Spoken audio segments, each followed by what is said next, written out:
humans can bond with literally anything. Written by Random3X. Clixus looked over the latest report from Species Resources, informing him that another human on the crew had shown bonding behaviours with other crew members. This was, of course, against company policy. The last thing they needed was someone being distracted during an emergency because they were focusing on their bonded being rather than their duty.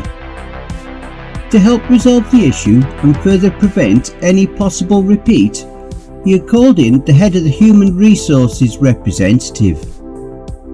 A short buzz rang from near his door to indicate the human had finally arrived. "Peter, it is most efficient that you have arrived," Clixus greeted, glancing up at the human only to gesture to the seat opposite him. "Please, have a seat." "Sure. May I ask what this is about?" "Yes, it is regarding some questionable behaviour from a crew member that happens to be human." "Oh? Nothing too bad, I hope." "I hope not. We are hoping to nip it in the bud, as your dirtling expression goes. Here is the SR report." Handing the data slate to the human, Clixus waited for Peter to read the document. "Okay, I am going to need some help here. Can you please elaborate on what is wrong here?" "What is wrong?" Clixus parroted in disbelief. Even a no-eyed Vumulon would clearly see the issue. "The human has been exhibiting bonding behaviours, which is against SR policies." In response, Peter, to Clixus's surprise, tilted his head. "Oh, but there's nothing about sex here." "Mating is not the issue here. The issue, Peter, is they have formed an unnecessary bond." Clixus took a deep breath as his gland sacs had started to inflate with how annoyed he was becoming. "All I see is they became friends." Clixus clapped his hands together, pleased the conversation was finally going in the right direction. "Exactly. They have bonded, and it is against policy." "You are aware of the special dispensation given to our race, right?" "Of course. I have read the details. Due to your race's social nature, you would be given some leeway. But this is beyond anything I can allow." "All due respect, but how much leeway did you think to give?" "I had decided to allow human crewmates permission to spend no more than 5 minutes of their personal time communicating with their own race, not others." "That is way too little. We are far more social than you seem to believe." "Peter, I will not allow my authority to be questioned here. Have your race control their unnecessary bonding, otherwise I will raise the issue with corporate." "I can't do that." Clixus felt his gland sacs threaten to inflate again at the flat denial. "And why not?" "Simple. I can't overwrite a human's ability to bond. I think you really are underestimating how quickly a human will bond with anything." "I highly doubt that, Peter." "I assure you, anything you could find, there will be a human that would bond with it." Seeing Peter continue to refuse to back down, Clixus clicked his tongue as an idea struck him to test Peter's assertion. "Very well. How about we put it to a test? I shall prove you wrong with an experiment." "An experiment?" "Yes, an experiment. We shall place..." Clixus paused as he looked around his office. "This waste paper receptacle, placed in the human hab zone, and we will see if they bond with it."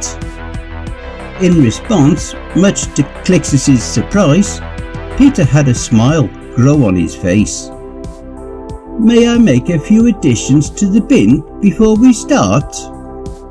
What additions? Two simple things. I would draw a pair of eyes on the bin and stick a name tag with the name you may choose onto it. See, in no way a race could be so intensely social as to bond with a literal inanimate objects. Clixus nodded his assent. He watched as Peter, using a pen, drew a large pair of eyes on the bin's surface. He then stuck a name tag with Benjamin on it, a name so absurd that Clixus knew no sane creature would form a bond with it. So, are we agreed you will relax the rules to a more human degree if the human crewmates actually bond with this bin? Yes, but you cannot influence them.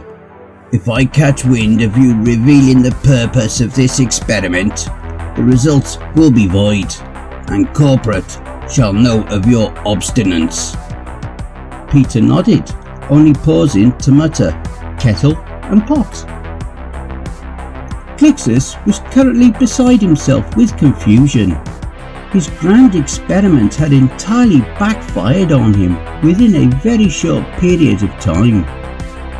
The humans, in their hab, had taken to affectionately treating the bin with the eyes drawn on it. In one instance, punishing a more troublesome crew member who had kicked the bin over. Never in his wildest dreams would he have ever believed humans would bond with an inanimate object. When Peter had shown up, looking smug, Clixus had decided to double down. The ship would be making port in the Grumdo system, a system home to hand-sized 8-legged hunter animals. He had made sure to have one brought on for experiments and released it into the human hab. Seeing many of the humans flee, he began to feel vindicated, only for that vindication to collapse when a man from the dirtling landmass known as Australia picked it up and gave it a little pet on its head, saying, "Oh, you are a big beauty." The human had bonded with a lobal Tixima. So, have we proven our point? Clixus gritted his teeth, trying his hardest to stop his gland sacks from inflating. You have made your point. Not only did the human crewmates actually bond with a waste paper receptacle, one of them has taken a lobal Tixima as a pet. I shall relax the restrictions on bonding for your people. So may I have my waste paper receptacle returned? In response to the request, Peter suddenly looked uncomfortable. About that, the crew is rather fond of Benjamin, so we aren't up for returning him. Him? Don't worry, we will make sure to reimburse the ship's stocks for the bin itself, but Benjamin has become a cornerstone of our morale, and had to remove him suddenly would deal a blow. I shall repeat, him? I did warn you, we will bond with anything, and anything we bond with, well, they are as good as human. Bonus bit. Clixus, my friend, is so socially coded, we will bond even with fictional people. Now you are pulling my liquor. No, really. There are humans who will read books or watch movies and become socially bonded to characters. There are people that form bonds with fictional characters? Yes, our minds are weird, and after we spend a long time with someone or something, we will form an attachment. Just like with Colonel Benjamin or Fleet Admiral Stabby. But in this case, it is time we spend in our own imaginations. And that is sufficient for a bond to form? Clixus asked, still utterly baffled. Tribalism can even emerge from people who bond with rival fictions. Wait. Your race has conflict over fiction? Well, yeah. Nothing truly violent though. Just never come between a Star Wars versus Star Trek argument. It will go on and on, solely because they have bonded to one over the other. Is it possible to learn such abilities? Not from a Jedi. But no, it's all in our genes.